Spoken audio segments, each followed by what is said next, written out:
Lápiz y Veneno, un programa declarado de interés cultural por la Subsecretaría de Cultura de la Municipalidad de Pilar.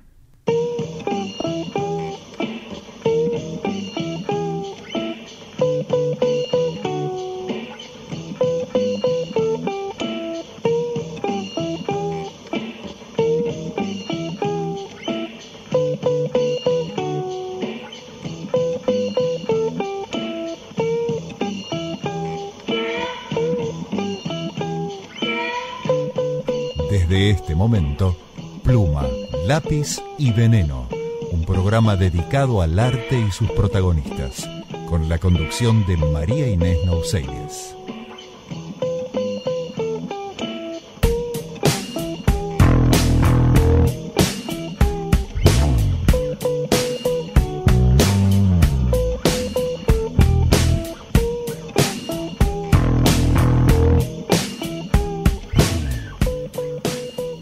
Buenas tardes, soy María Inés Nouselies y te doy la bienvenida a Pluma, Lápiz y Veneno.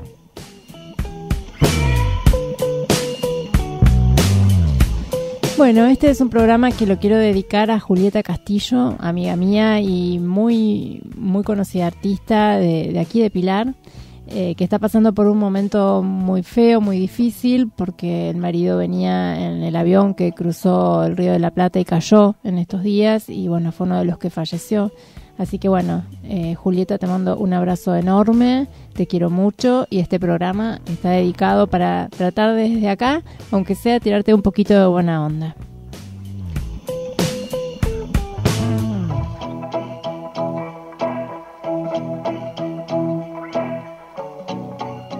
Y nos vamos directamente entonces, porque tenemos muchas cosas como siempre, a la columna de Vivian Lofiego, que la estuvimos extrañando la semana pasada.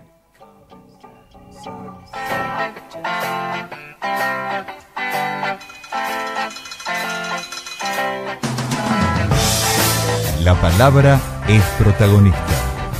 Letras con Vivian Lofiego.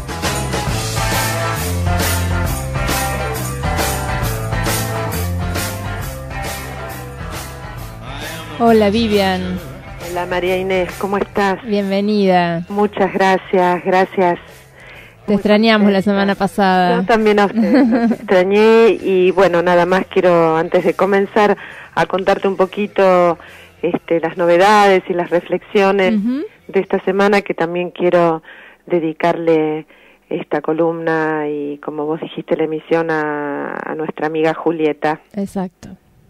Estamos con ella. Así es. Bueno, mira, te cuento que fue una semana interesante. Yo imagino que vos vas a hablar a nuestros oyentes, les vas a comentar un poco sobre Arte Va. Y algo de eso va a haber. Algo claro de que eso sí. va a haber, ¿no? Sobre todo viniendo de vos. Sí. Sin embargo, yo quería, voy a agregar una cosita que me llamó la atención, porque dentro de los eventos que pude ver esta semana está Arte Va, y yo quisiera señalar que me llamó mucho la atención cómo se está desarrollando como temática actual la inclusión del texto. Sí. El texto y la obra de arte. Sí, exactamente. Entonces yo no quería dejar de señalarlo, y también este fin de semana estuve en Ensayo General, que es un espacio, una propuesta de arte de una amiga, de Diana Schuffer, cuya curaduría es de Olga Martínez, donde se exponen habitualmente a 3 artistas plásticos, y entre ellos quisiera destacar a Silvia Gurfey. Claro, es el texto de la obra. Exactamente, quien trabaja instalando bibliotecas en las que hace dialogar a libros, a imágenes, a través de temáticas que son realmente muy sugestivas. Entonces, bueno, es como para, en cierto modo, es interesante, ¿no? Ver cómo hay una confluencia entre las artes, que como vos sabés, esa confluencia donde las artes están unidas, y que a veces, bueno, en el Renacimiento también la ciencia, ¿no?, se unía al arte, y bueno, me parece muy, muy interesante como propuesta. Sí, se está volviendo mucho eso, inclusive el tema de la ciencia con el arte. En este momento hay una muestra en el Malva curada por Lux Linder y que está compuesta por varios artistas y que trata de eso, ¿no? Exactamente. Fíjate que todavía no pude ir a verla, pero hay un artista plástico que es un amigo y que es un científico también, que es La Padula, sí. y que bueno, también crea objetos muy interesantes. Exacto. Donde hace dialogar arte y ciencia, ¿no? Que fue la propuesta. La maravillosa propuesta renacentista, a la cual qué lindo sería volver a ella, y por ahí estamos volviendo. Tal vez. Incluso Pablo La Padula está curando una muestra actualmente en el Centro Cultural Rojas, sí, que tiene que ver con esta temática. Ajá. Y donde hay grandes artistas también. Sí, lamentablemente todavía no tuve tiempo de ir a verla. Es difícil, si uno quiere ver todo, creo que está medio complicado, pero sí. Pero bueno, digamos que hablando del tema y a quien le interese en especial la unión de las ciencias con el arte, es una buena iniciativa estos dos puntos de partida. Absolutamente. Y bueno, después pasando hacia otro registro, estuve la semana pasada en el teatro, en el Teatro General San Martín, donde fui a ver una obra de Eugene O'Neill, que se llama El luto le sienta a Electra, obra que está bajo la dirección de Robert Sturua, que es un director de origen ruso que estuvo de paso por la Argentina para hacer esta puesta en escena.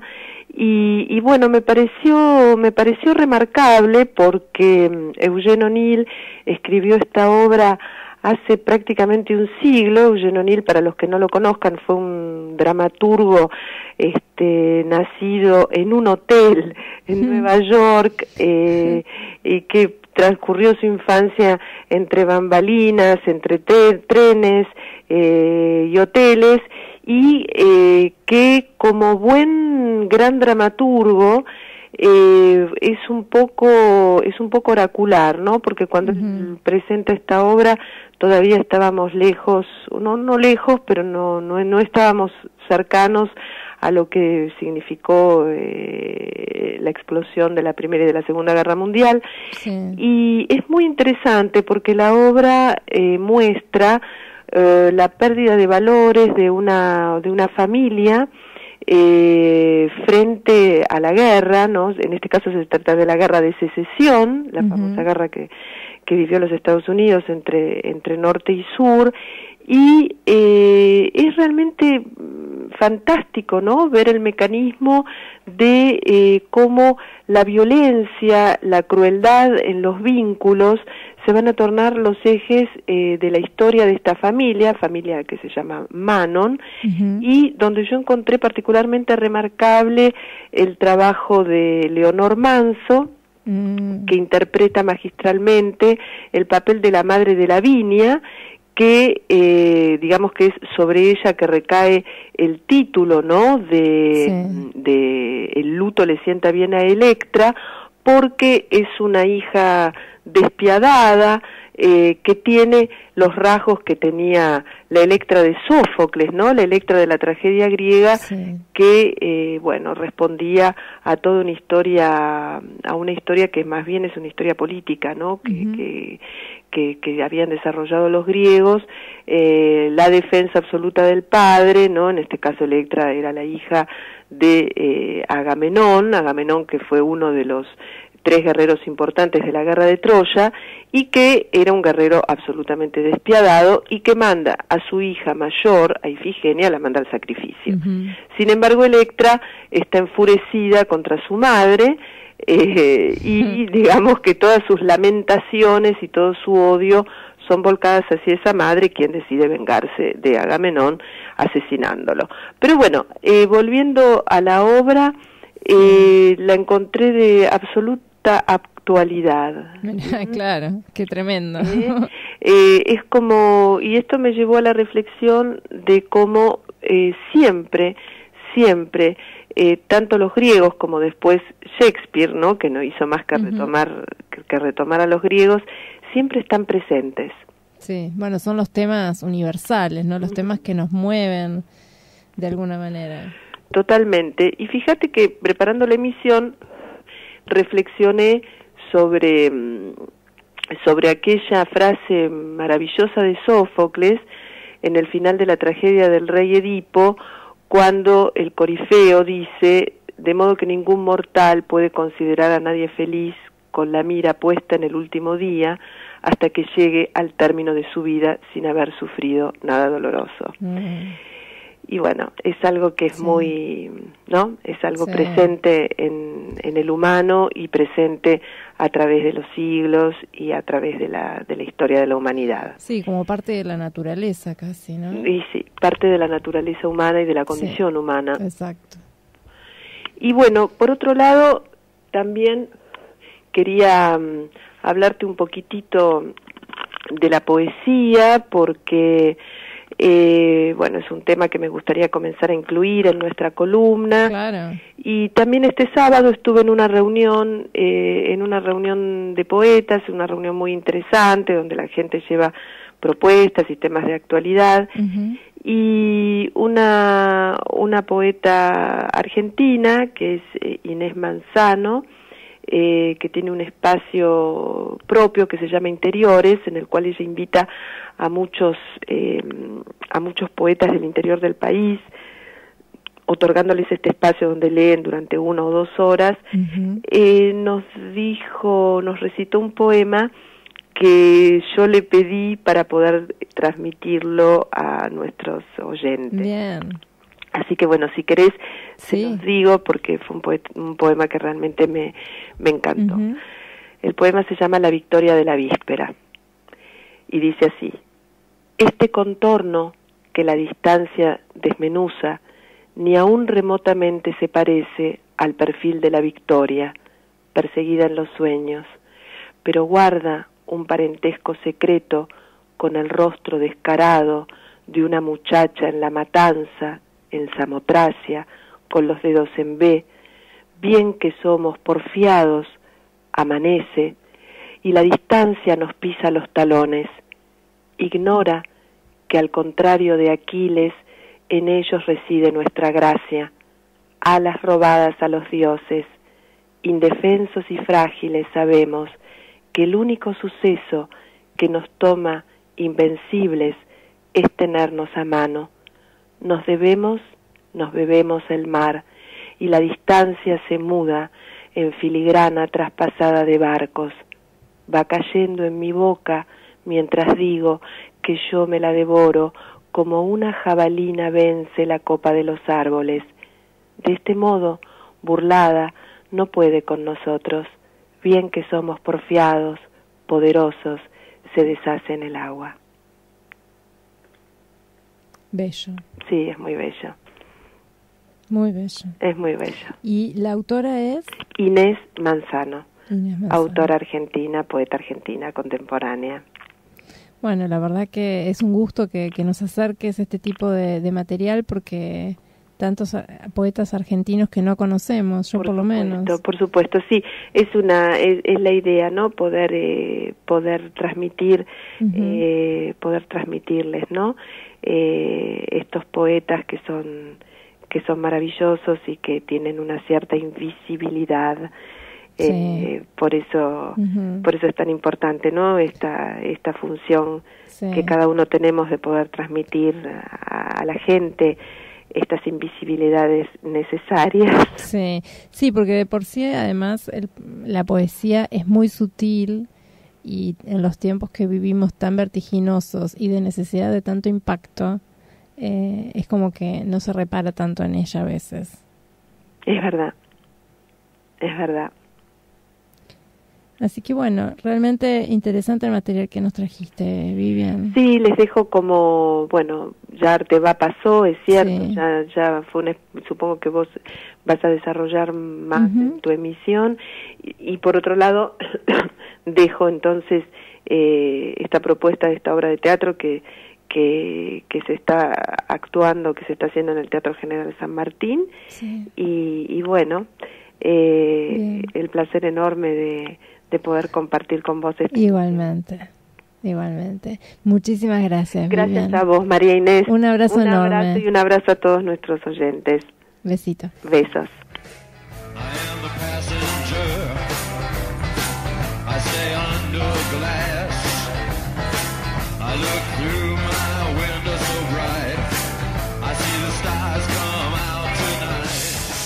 Pluma, lápiz y veneno. Un programa declarado de interés cultural por la Subsecretaría de Cultura de la Municipalidad de Pilar.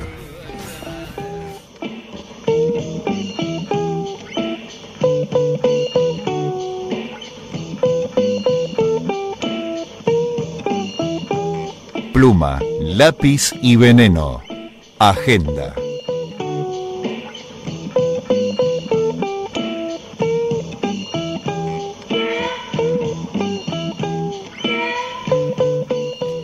Bueno, y antes de comenzar la agenda, quiero agradecer a Fernando de Tarsila, que me enmarca los cuadros en Ruta 8, en el cruce de Derqui, y quiero agradecer y recomendar el sitio de leedor.com, que es un sitio con muchísima información cultural y donde hay convocatorias, información de eventos.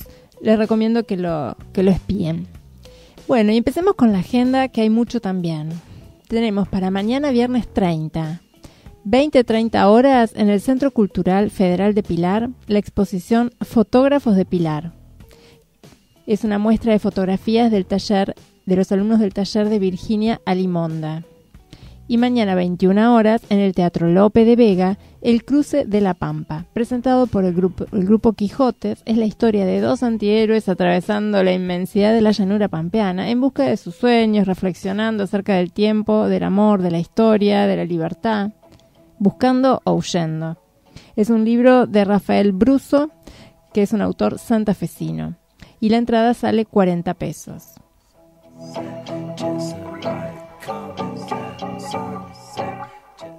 Sábado 31 tenemos a las 19 horas en el Centro Cultural de Villa Rosa, cine debate La Cifra Impar. Va a ser una tarde en homenaje a Cortázar, con un debate a cargo de Elsa Megan, con entrada libre y gratuita. A las 20 horas, en el Centro Cultural del Viso, la obra de teatro Dinosaurios de Santiago Serrano, con dirección de Jorge de Estéfano. Trabajan Valentina Cafarena y Hugo Alba. La entrada, 50 pesos.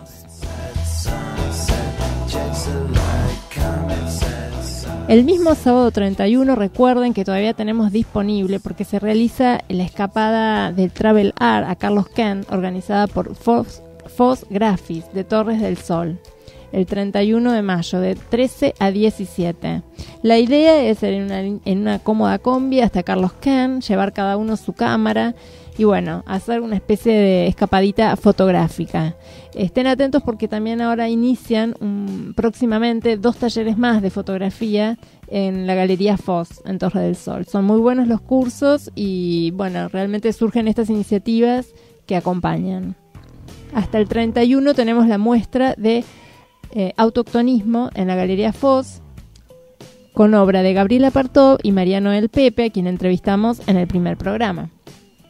Y el sábado 31 y 19 horas, en Pilar Art, está Norberto Moncars. Norberto Moncars, yo lo entrevisté el año pasado y va a estar ahora en la calle Almendros, en el Concord, en planta baja. El 31 de mayo, también 19:30 horas, en el Clubhouse de Mapuche va a haber una muestra de pintura y escultura de los socios.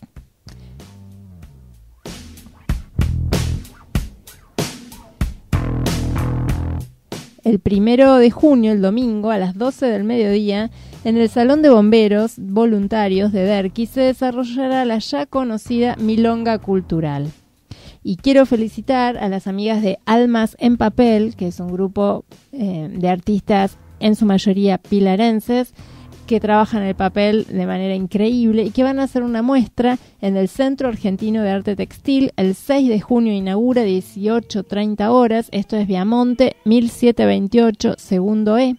Y se puede visitar de lunes a viernes, de 15 a 19.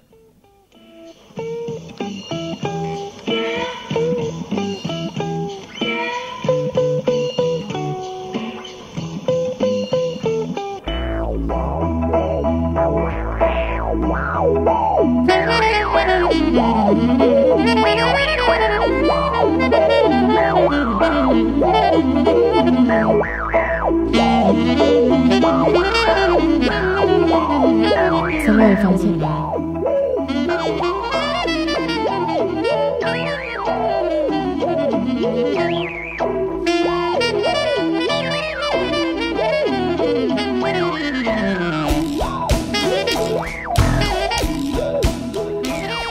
Bueno, y vamos a tener un poco de efemérides en el día de hoy, porque hoy, 29 de mayo, sería el cumpleaños de Alfonsina Storni. Alfonsina Storni, que fue la primera escritora reconocida entre los mayores autores de su tiempo. Tuvo una gran trayectoria literaria que evolucionó desde el romanticismo hacia la vanguardia con algunos elementos de modernismo, y fue una gran defensora de los derechos de la mujer. Incluso tuvo que enfrentarse a una sociedad que la cuestionaba mucho, entre varias cosas, porque era madre soltera. Ella nació en Suiza y se trasladó a Santa Fe a los 4 años, donde ejerció como docente ya de más grande. Colaboró con las revistas Caras y Caretas, Nosotros, Atlántida, La Nota, el diario La Nación. Tuvo una muy nutrida vida artística y cultural. Tuvo relación con muchos artistas de aquí y del exterior. Obtuvo varios premios literarios. Viajó a Europa, en 1930 viajó a Europa y conoció a Federico García Lorca y a Ramón Gómez de la Serna. Y en el 31, el intendente municipal la nombró jurado.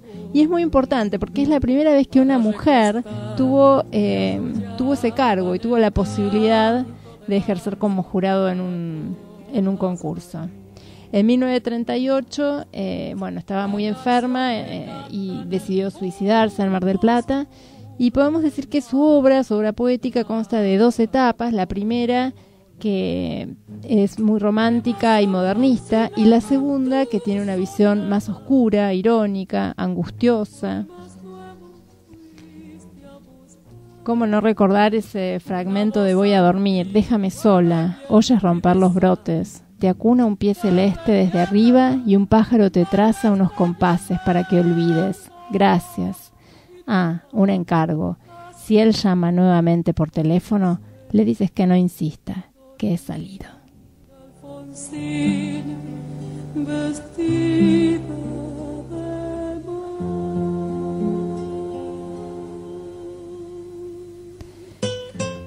Y el 28 de mayo hubiera sido el cumpleaños de Leonardo Fabio, que lo tuvimos hasta hace un par de años. Él falleció el 5 de noviembre de 2012.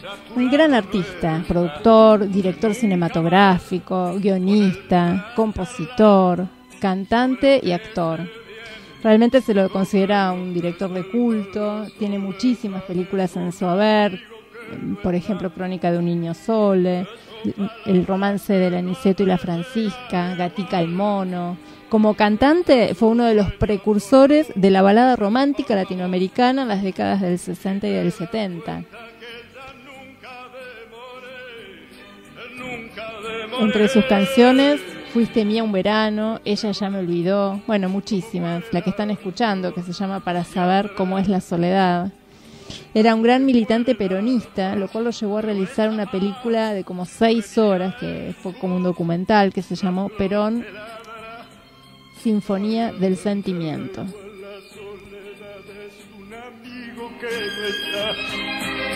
Es su palabra que no ha de llegar igual. Ves que sus sueños son luces en torno a vos y te das cuenta que ella nunca demoré.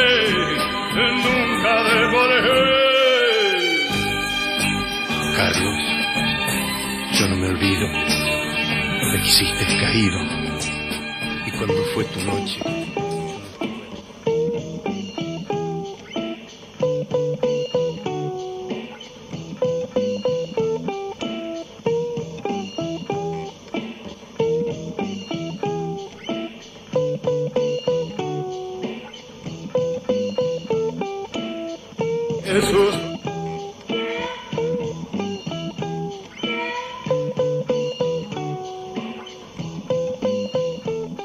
Estamos escuchando Pluma, Lápiz y Veneno, con la conducción de María Inés Nouselias.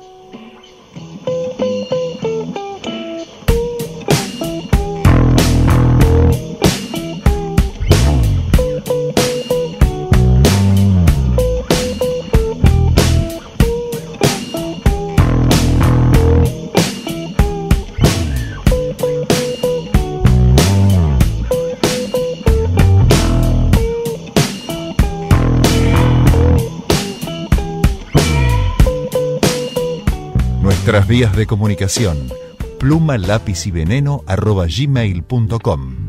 También estamos en Facebook, Pluma, Lápiz y Veneno.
Nuestras vías de comunicación: pluma, lápiz y veneno @gmail.com. También estamos en Facebook, Pluma, Lápiz y Veneno.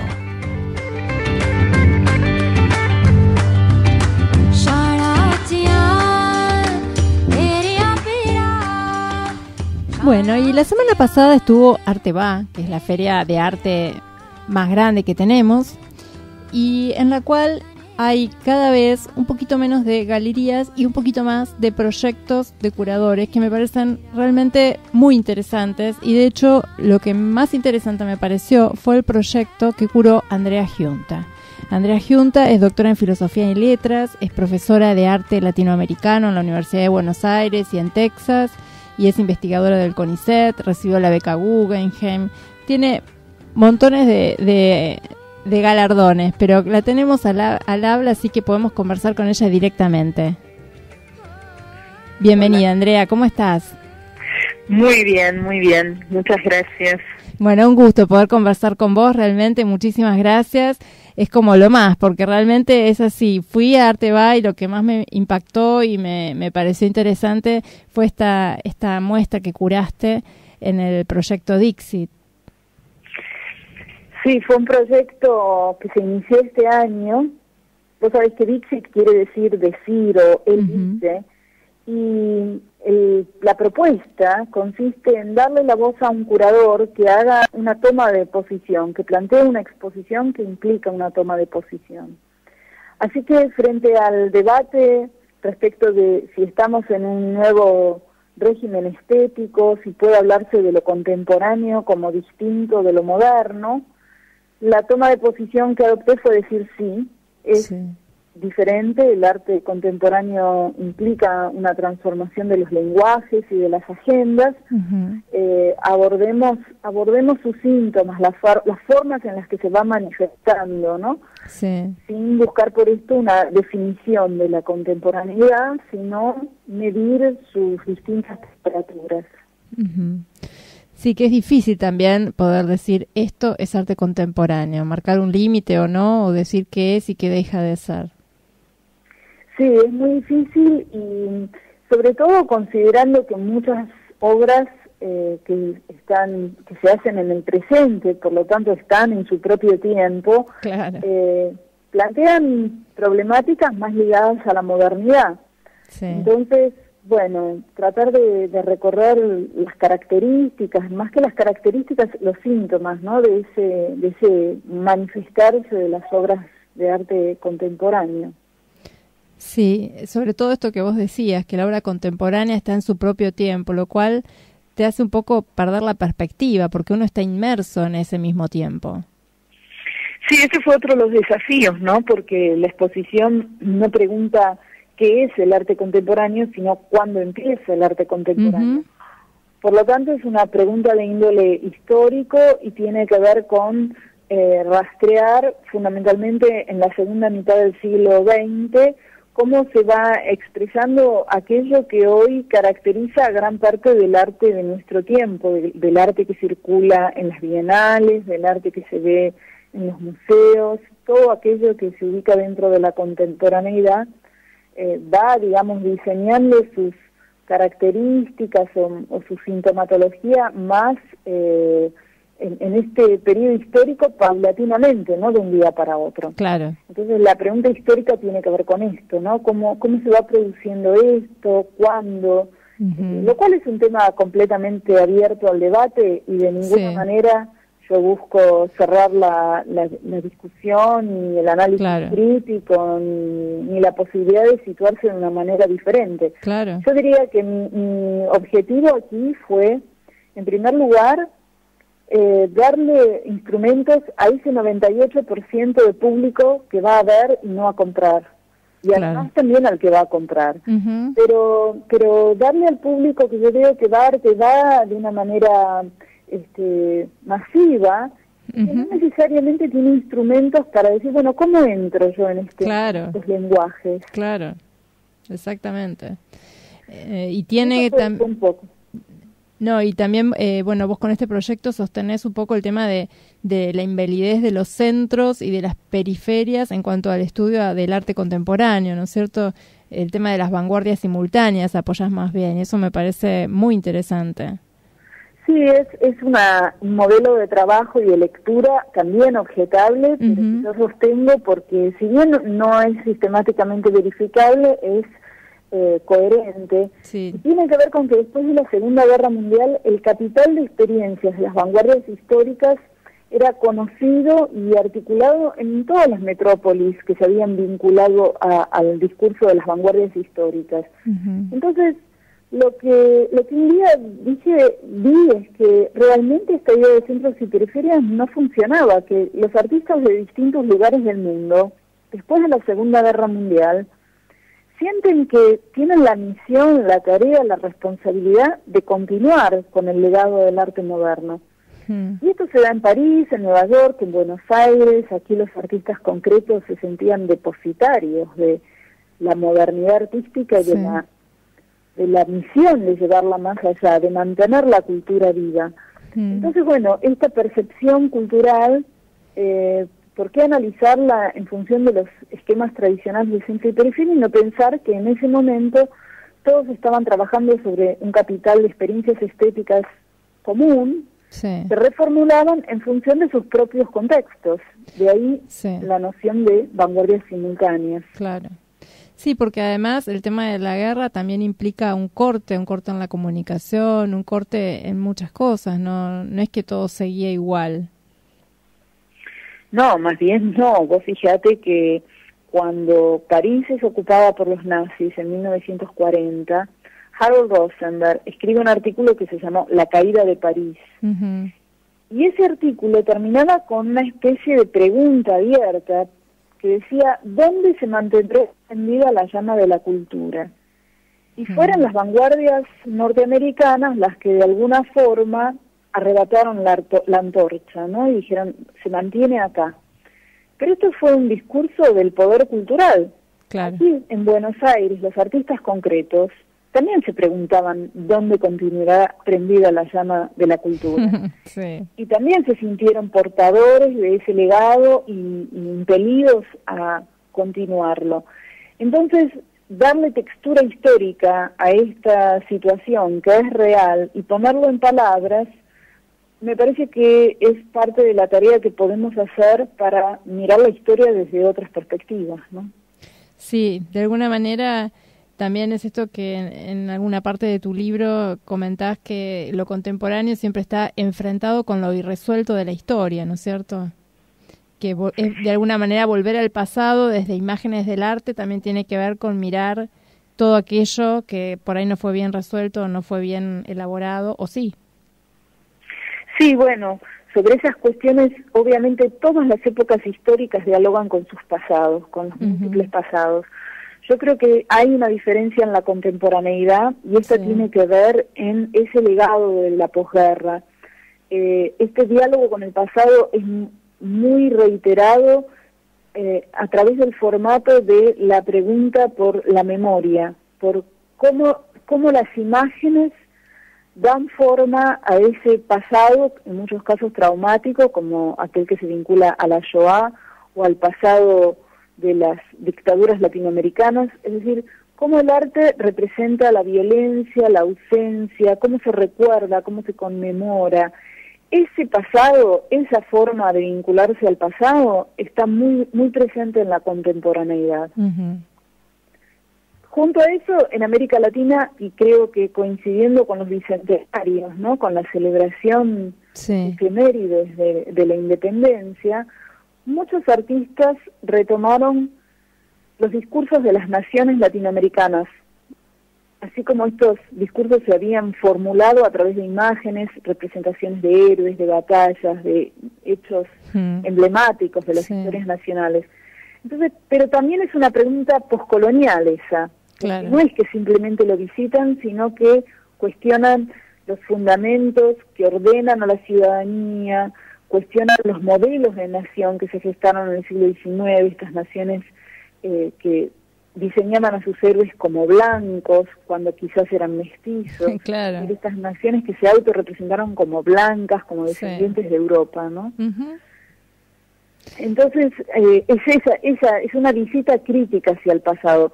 No es el simple hecho de volver al pasado, que es algo que sucede en todas las épocas de la historia. Claro. ¿No?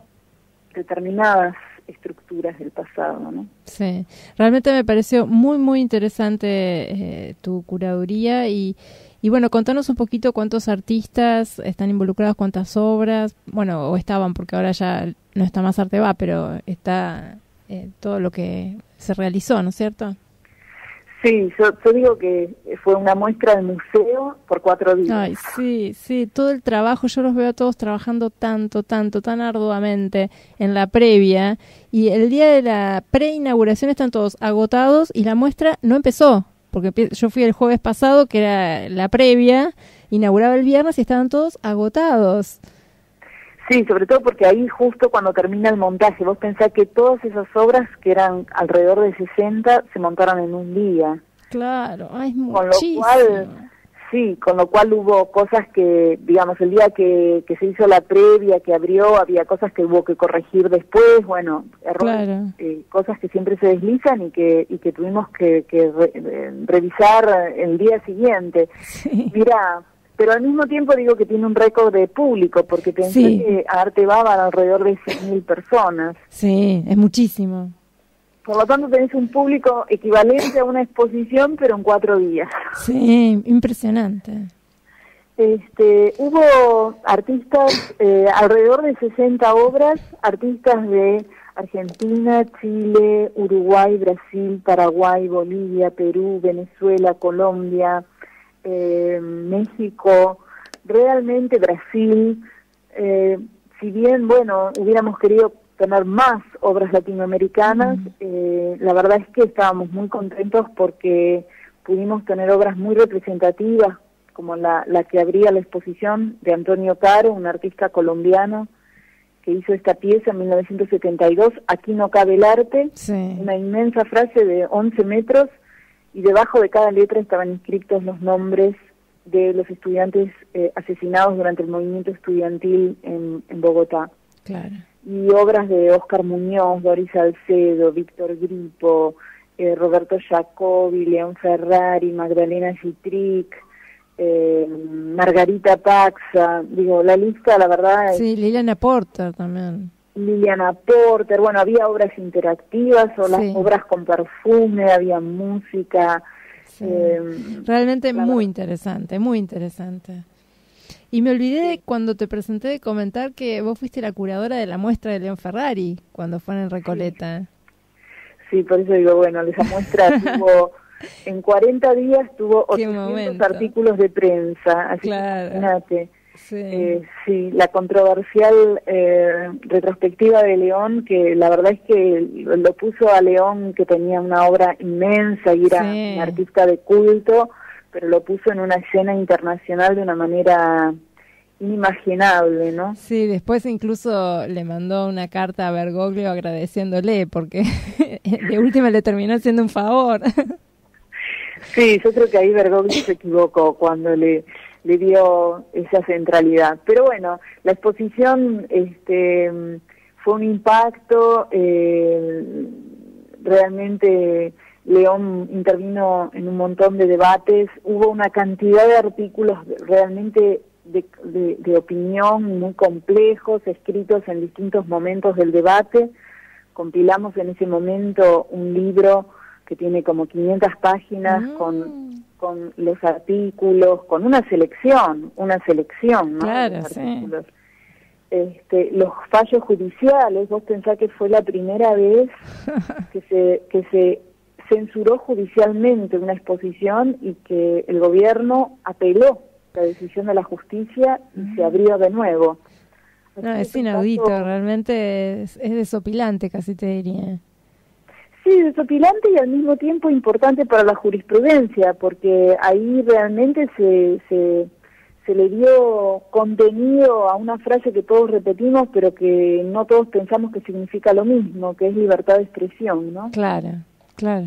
Entonces ahí eso se interpretó a partir de la Constitución, de los pactos internacionales como el Pacto de San José de Costa Rica, y bueno, y los fallos judiciales sentaron jurisprudencia, es decir, tuvo que acordarse la interpretación de esa frase sencilla y que es compleja al mismo tiempo. Qué increíble.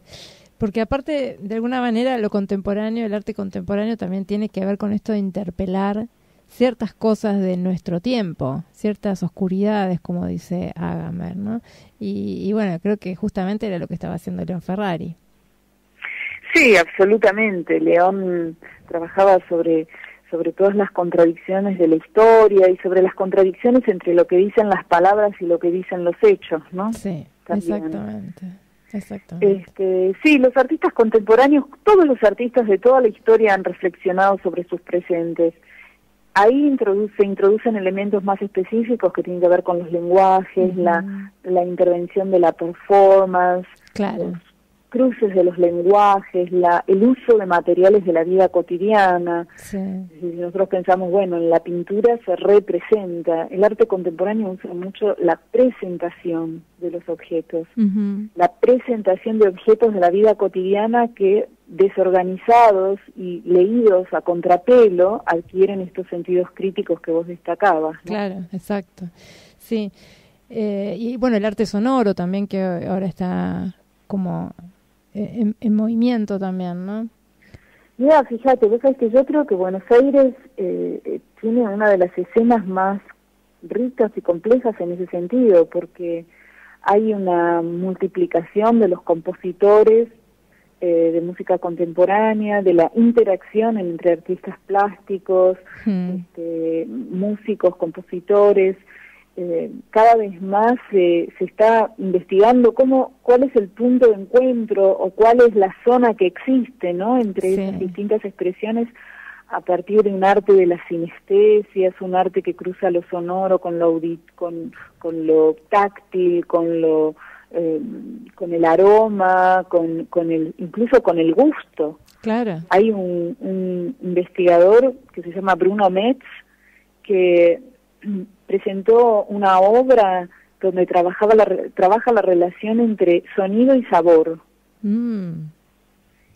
Fue tan extraño y tan sorprendente y tan, no sé, increíble estar en ese espectáculo y ver esto que... Increíble. Bueno, yo creo que aquí se está investigando mucho y que hay una producción de calidad y cantidad muy superior a lo que ves en otros lugares, ¿no? Mira qué bien. Bueno, bien. Sí, bueno, sí, Andrea, la verdad que es un gusto enorme conversar con vos. Te te agradezco muchísimo que me hayas atendido el llamado y seguramente volveremos a conversar en algún otro momento porque tenés muchísimo para contarnos.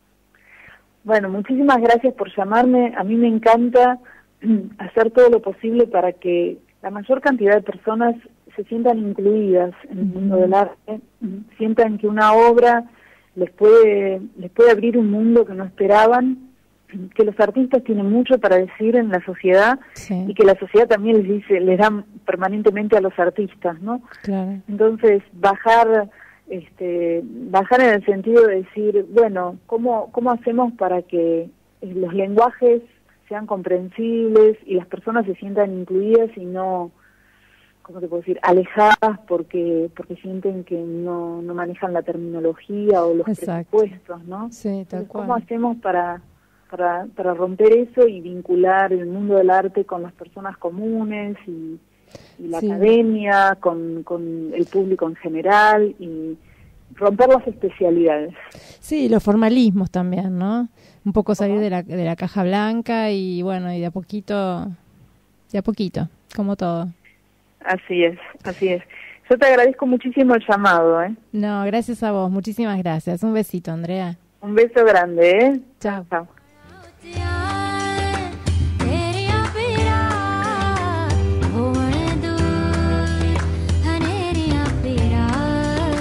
Estamos escuchando Pluma, Lápiz y Veneno, con la conducción de María Inés Nouselias.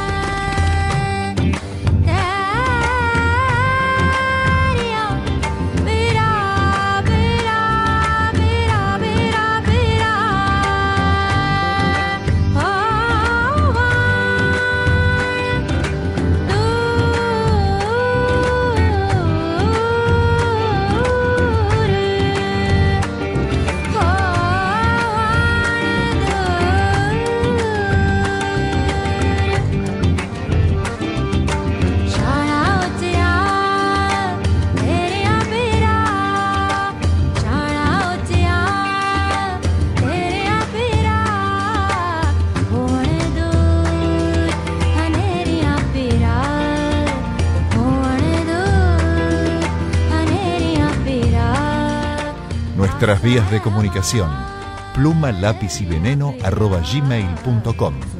También estamos en Facebook, Pluma, Lápiz y Veneno.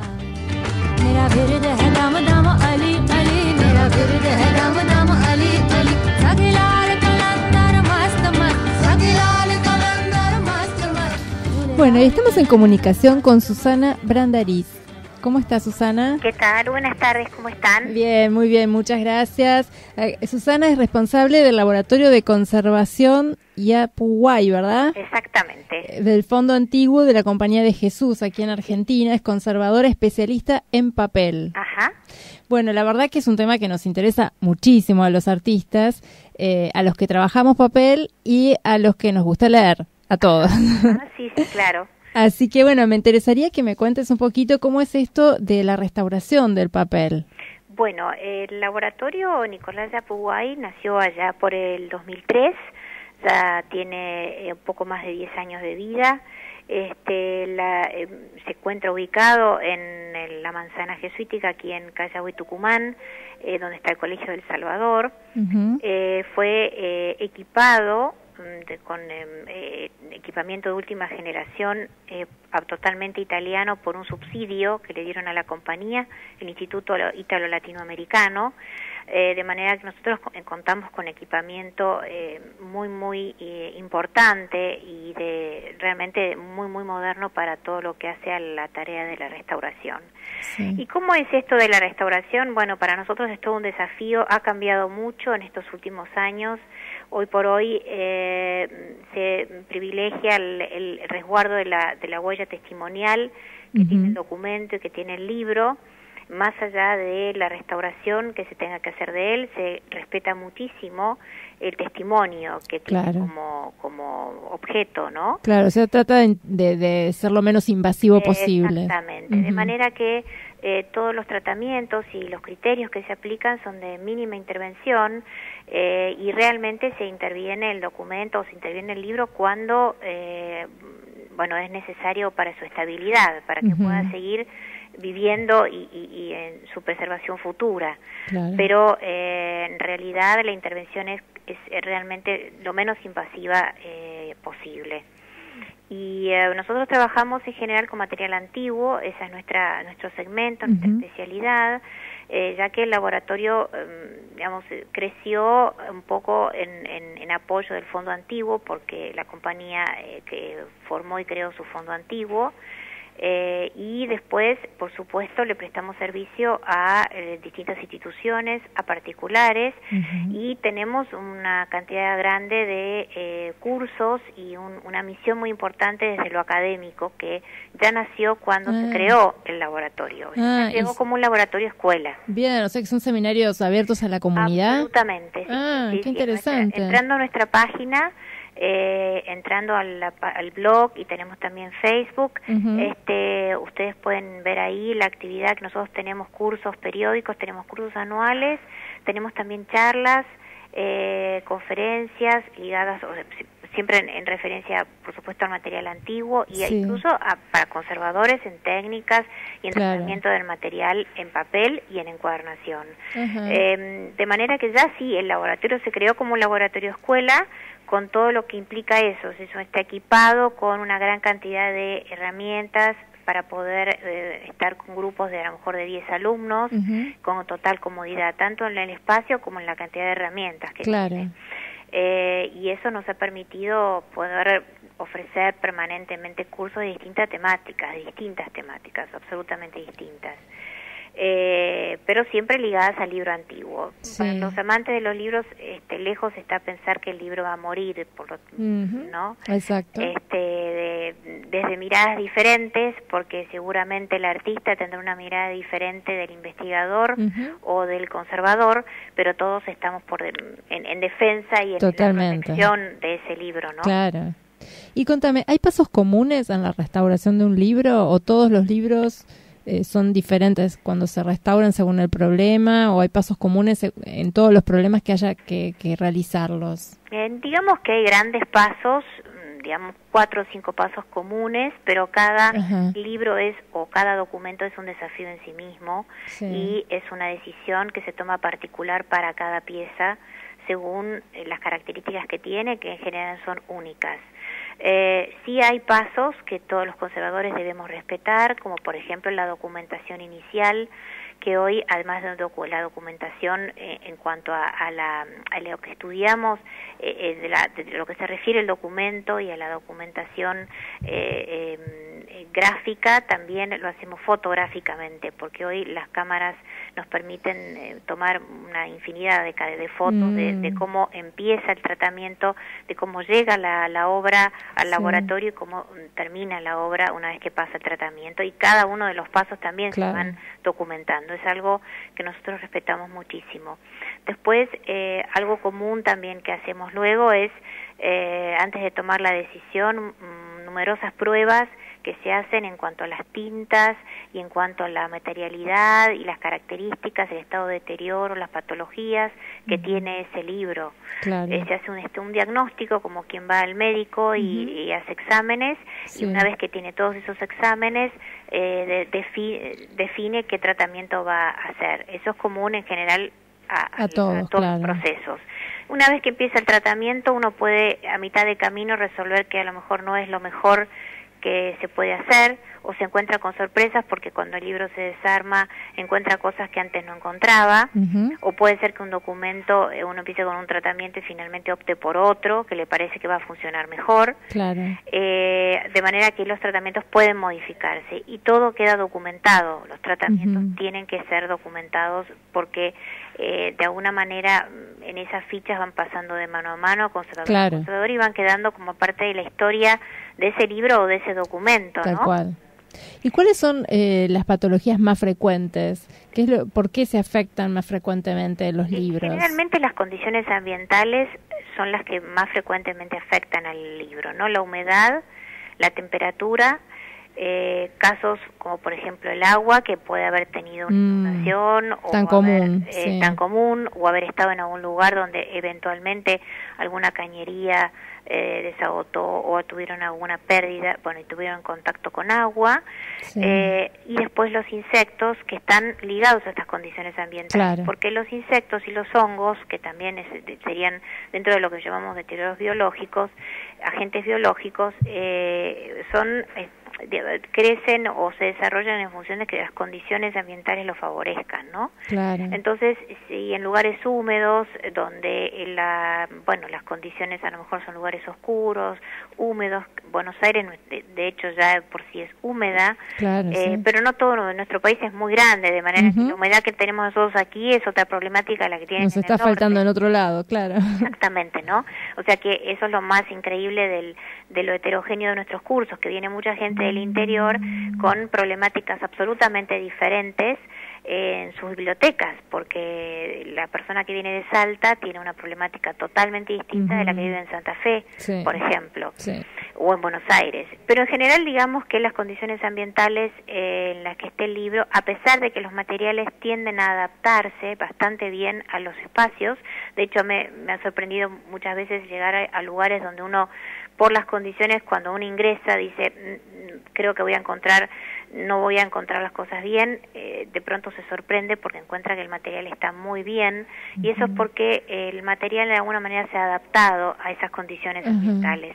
Pero a veces no ocurre eso, y en general lo que más encontramos son ataques de hongos o ataques de insectos, que hay que rápidamente, cuando nosotros decimos de estabilizar el objeto más allá de el tratamiento o la intervención posterior, es primero evitar que se termine de destruir, porque el hongo siga creciendo o porque el insecto no se destruya, digamos, finalmente no se pare la plaga. Entonces, lo primero que hacemos es estabilizar el objeto desde ese punto de vista, y después vemos qué hacemos. Muchos pueden quedar así si es que no hay presupuesto, pero sí o sí hay que parar desinfectar, y hay que hacer un tratamiento de ese tipo de plagas.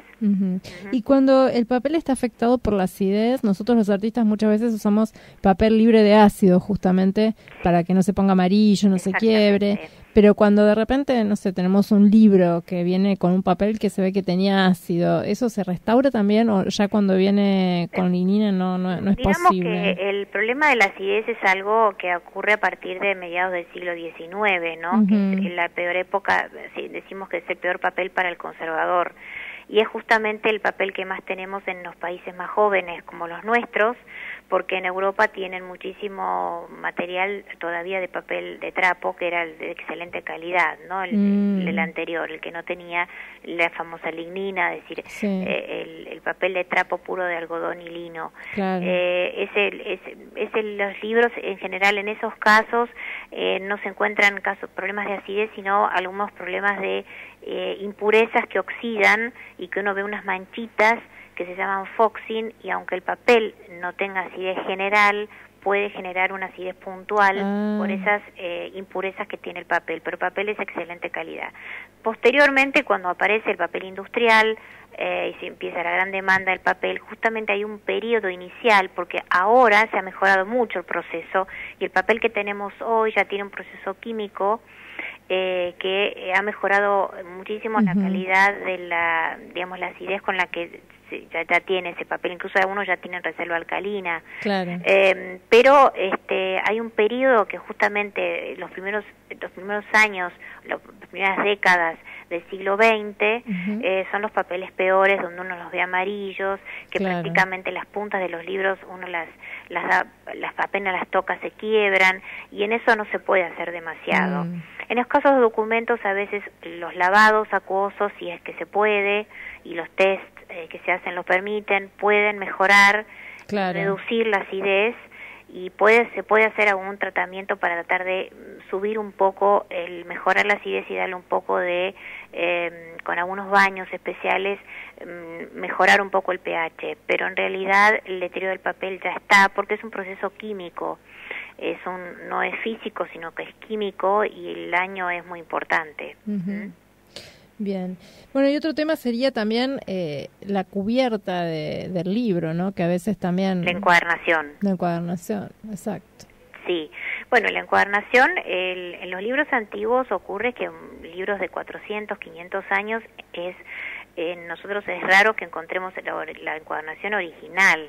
En general uno encuentra el libro con intervenciones donde por algún motivo la encuadernación la han cambiado, ya sea porque ha pasado por alguna mano donde la encuadernación no estaba bien y decidieron modificarla, o porque la persona que recibió el libro no le gustaba la encuadernación que tenía y la cambió. Entonces, cuando encontramos un libro que tiene su encuadernación original, para nosotros es muy valioso. En nuestro caso, en nuestro fondo antiguo, tenemos muchos libros en pergamino, porque tenemos libros desde el siglo XVI, y la verdad que algunos tienen la encuadernación impecable, y es una encuadernación en cuero o es una encuadernación en pergamino, que también es cuero, pero con un tratamiento especial. La encuadernación moderna ya va teniendo otras características, porque ya se empiezan a usar telas, se empiezan a usar papeles, mezcla de papel con cuero, y el cuero tiene un deterioro propio del cuero que es orgánico y es irreversible, que es lo que nosotros llamamos vulgarmente la pudredumbre roja, que es ese polvillo rojo que va como deshaciéndose. El libro, que no hay mucho para hacer más que tratar de aplicar algún consolidante, que hay algunos productos que se utilizan, pero no hay demasiado para hacer desde ese punto de vista, más que tratar de mantener el libro en la manipulación lo más cuidado posible. Eventualmente se le puede hacer alguna caja, si es que para nosotros tiene un valor especial, y resguardarlo, por supuesto, en condiciones ambientales lo más favorables posibles, ¿no? Claro. Estamos hablando de alrededor de 20, 22 grados y unos 50, 55% de humedad. Bien. Estable, ¿no? Sí. Bien. Bueno, Susana, te agradezco muchísimo la comunicación, que nos hayas explicado todo esto, y les pasamos el sitio web a la audiencia por si están interesados en los seminarios. Sí, cómo no. Pueden entrar directamente a nuestro sitio web, que es www.fondoantiguo.org, y también nos pueden visitar en Facebook, donde en Facebook somos Laboratorio Fondo Antiguo.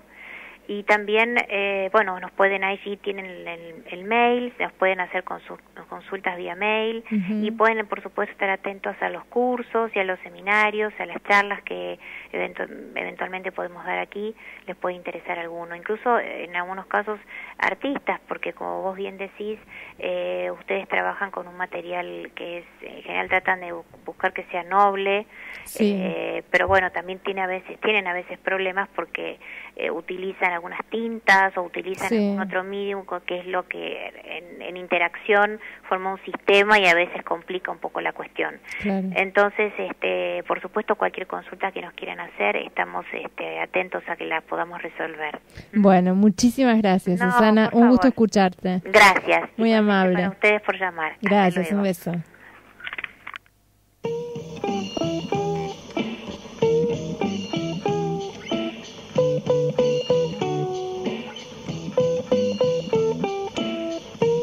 Nuestras vías de comunicación: pluma, lápiz y veneno @gmail.com. También estamos en Facebook, Pluma, Lápiz y Veneno.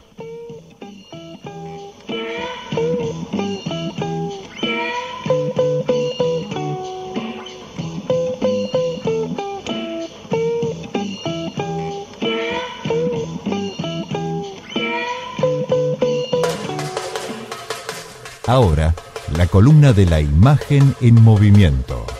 Cine, con Alejandra Portela.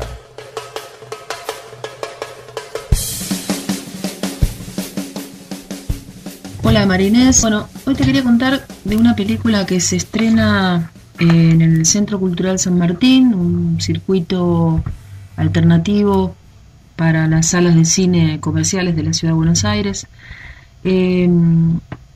Con horarios bastante recortados, pero con salas muy lindas y a precio más que accesible de 20 pesos. La película que te quería contar se llama I'm Mad, Yo Soy Loco, sería la traducción en inglés.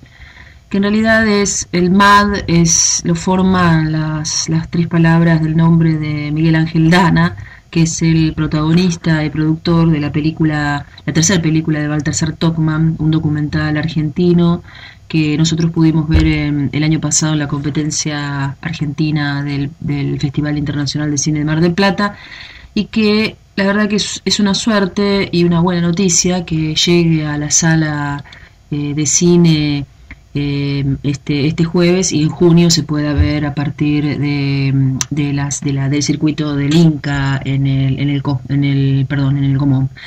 Miguel Ángel Dana es un personaje extraordinario, rarísimo, nacido en Mar del Plata con casi 40 años por lo menos al momento de la película. Los padres se separan cuando él es muy chiquito. El padre se enamora de otra mujer, vive una vida de hippie y de empresario en una casa rodante. La infancia de Miguel Ángel transcurre en una casa rodante.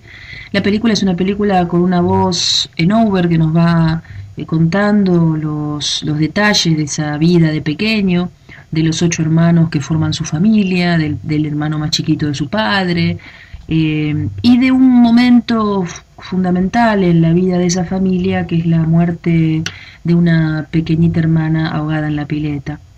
La película mezcla en un momento determinado estas cuestiones personales, que los primeros 10 minutos pensamos que la historia que iremos hacia algún lugar importante de la vida de un hombre argentino, y de pronto a los 10 minutos empiezan a aparecer como referencias a una secta o a la pertenencia a una secta que en torno al Santo Grial, una escuela de los misterios que se ubica en Córdoba, liderada por un tal Meir, y en donde Miguel vive y transcurre su adolescencia prácticamente durante 20 años, adentro de un lugar que le prometía una felicidad futura, permanente, definitiva, cosa que es absolutamente tentador. Meir hoy está prófugo de la justicia junto con la madre biológica de Dana, de Miguel Ángel, y eso también empieza a generar dentro del giro de la historia casi como algo medio policial o de suspenso, que tiene que ver fundamentalmente con la vida de Miguel Ángel.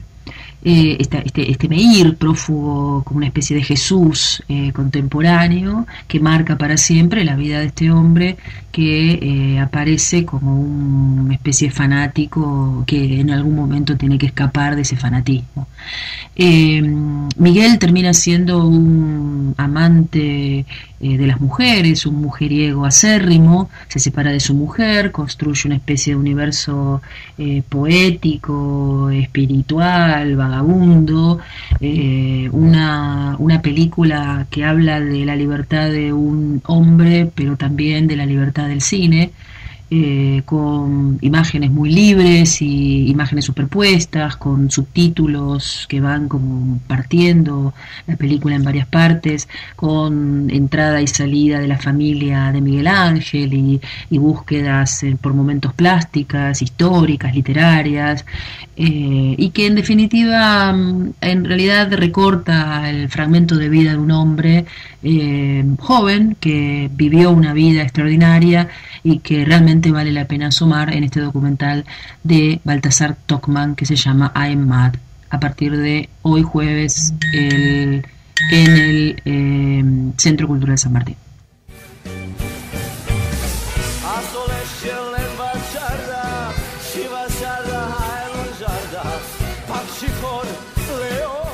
Pluma, lápiz y veneno, un programa declarado de interés cultural por la Subsecretaría de Cultura de la Municipalidad de Pilar.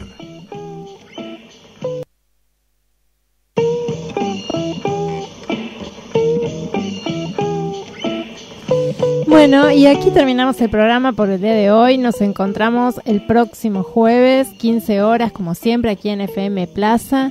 No se olviden que este sábado 31 está la escapadita Carlos Ken, que organiza Galería Foz en Torres del Sol, y que próximamente están iniciando los talleres de fotografía. Así que cámara en mano este sábado, a prepararse. Muchísimas gracias, Guillermo Helen, por tu voz. Muchísimas gracias, super operador técnico. Y bueno, nos encontramos el próximo jueves, 15 horas, aquí en Pluma, Lápiz y Veneno.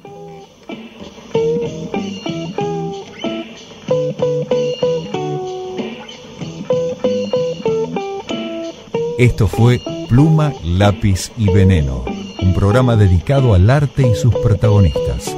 Nos reencontramos el próximo jueves a las 15 en FM Plaza 92.1.